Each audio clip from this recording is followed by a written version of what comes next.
Hi అండి, నమస్తే. Welcome to our channel Lakshmi food creator. ఈరోజు మన ఛానల్లో ఎంతో టేస్టీగా ఉండే పూర్ణాలను ఎలా ప్రిపేర్ చేసుకోవాలో చూపిస్తున్నానండి. శ్రావణ మాసంలో పూర్ణాలు అనేది కంపల్సరీ చేస్తూ ఉంటాం కదా, పర్ఫెక్ట్గా ఇలా చేసుకోండి. ముందుగా ఒక మిక్సింగ్ బౌల్లో 1 కప్ దాకా మినపగుళ్ళను, అలాగే అరకప్పు దాకా బియ్యాన్ని వేసుకొని 1-2 సార్లు శుభ్రంగా కడిగేసుకొని వీటిని మనం 6 గంటల పాటు నానబెట్టేసుకోవాలండి. అలాగే దీంతో పాటు అరకప్పు దాకా ఇడ్లీ రవ్వను కూడా వేరొక మిక్సింగ్ బౌల్లోకి వేసుకొని వీటిని కూడా మనం 6 గంటల పాటు నానబెట్టేసుకోవాలండి. ఈ రెండింటిని కూడా మూత పెట్టేసి పక్కన పెట్టేసుకోవాలండి. ఈలోపు మనం శనగపప్పును తీసుకోండి. 1 కప్ దాకా శనగపప్పుని ఒక 2-3 గంటల పాటు నానబెట్టేసుకోవాలి.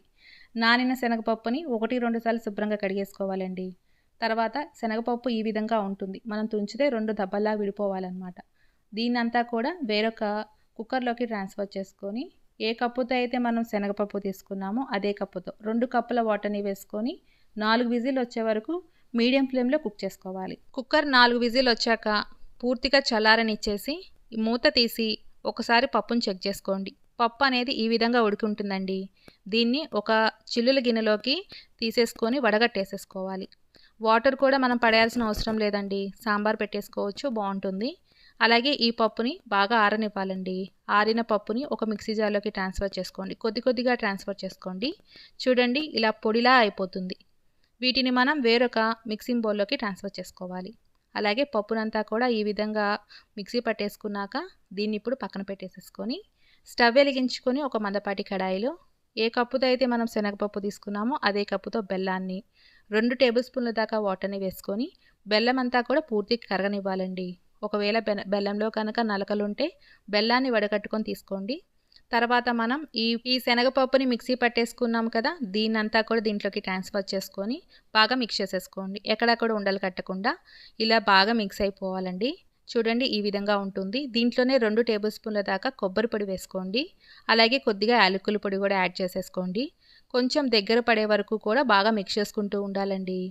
కొబ్బరి అనేది మనం ఆప్షనల్ అని మాత్రమే అండి, కంపల్సరీ అయితే కాదు. వేసుకుంటే టేస్టీగా ఉంటుంది. కొంచెం దగ్గర పడే వరకు వీటిని మిక్స్ చేసేసుకుంటూ 5-10 నిమిషాల పాటు బాగా ఉడికించేసుకోవాలి. ఎక్కువ టైం పట్టదండి, త్వరగానే ఉడికిపోతుంది. ఇలా కొంచెం దగ్గర పడిపోయాక కన్సిస్టెన్సీని చెక్ చేసుకోండి. మరీ మెత్తగా ఉండకూడదండి, మనం ఉండలా చుట్టుకుంటే విధంగా ఉంటే సరిపోతుంది. ఆరిపోయినాక ఇంకా కొంచెం గట్టిపడుతుంది కదా. ఇప్పుడు స్టవ్ అనేది ఆఫ్ చేసేసుకొని పూర్తిగా చల్లారనివ్వాలి. ఈలోపు మనం నానబెట్టుకున్న మినపప్పుని చూసుకోండి. మినపప్పు శుభ్రంగా 1-2 సార్లు కడిగేసుకొని మిక్సీ జార్లోకి కొద్దిగా ట్రాన్స్ఫర్ చేసుకోండి.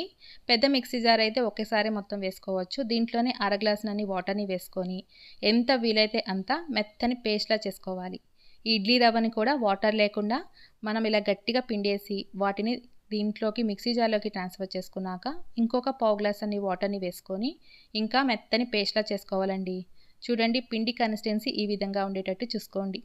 దీన్నంతా కూడా వేరొక మిక్సింగ్ బౌల్లోకి ట్రాన్స్ఫర్ చేసుకోండి. పిండి కన్సిస్టెన్సీ అనేది ఈ విధంగా ఉండేటట్టు చూసుకోండి. ఈ విధంగా ఉంటేనే మనకి పర్ఫెక్ట్గా పూర్ణాలు కుదురుతాయండి.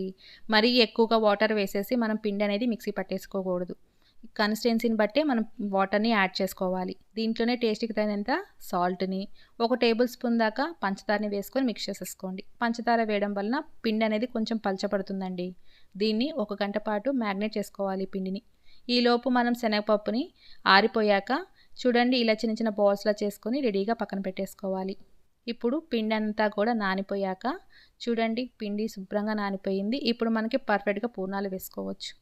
పూర్ణం పిండిని మనం ఈ విధంగా బాల్ అంతా తిప్పుకుంటూ పైన పిండిని పట్టించేసేయాలి. ఎక్కడా కూడా గ్యాప్స్ ఉండకూడదండి. ఈ విధంగా మనం పట్టించేసాక చక్కగా మనం ఇలా ఎక్సెస్ పిండిని చేతికి ఇలా రుద్దేసేసి మనం ఆయిల్లో డ్రాప్ చేసేసుకోవచ్చు. ఆయిల్ అనేది మనం రెడీగా ఉంచుకోవాలండి పూర్ణాలు వేసే ముందు. అలాగే గుంట గరిటెని కూడా మనం సేమ్ ప్రాసెస్ ఫాలో అవుతూ ఈజీగా కూడా చేసుకోవచ్చు. చేత్తో వేయలేని వాళ్ళు ఇలా గుంట గరిటెతో కూడా చక్కగా వేసుకోవచ్చండి. ఆయిల్లో డ్రాప్ చేసుకునేటప్పుడు ఎప్పుడు కూడా జాగ్రత్తగా మనం ఒక పక్కకి మనం వేసుకోవాలండి. తర్వాత అటు ఇటు తిప్పుకుంటూ మంచి గోల్డ్ కలర్ వచ్చేదాకా ఫ్రై చేసేసుకుంటే పూర్ణాలు రెడీ అయిపోతాయి. మనం వీటిని దాదాపు 2 రోజుల పాటు స్టోర్ చేసుకోవచ్చండి. ఎందుకంటే మనం పాకం పట్టి పూర్ణం చేసుకున్నాం కాబట్టి టేస్టీగా కూడా ఉంటాయి, నిలవ కూడా ఉంటాయి. వీటిలో కొద్దిగా నెయ్యి వేసుకొని తింటే ఆ రుచే వేరండి. చూస్తుంటేనే నోరూరిపోతుంది కదా. ఈ టేస్టీ అయిన పూర్ణాలను మీరు కూడా ఒకసారి ట్రై చేయండి, సూపర్గా కుదురుతాయి. మరెన్నో టేస్టీ అండ్ క్విక్ రెసిపీస్ కోసం నా ఛానల్ని చూస్తూ ఉండండి. నచ్చితే కనుక ఒక లైక్ చేసి సబ్స్క్రైబ్ చేసి షేర్ చేయండి. థ్యాంక్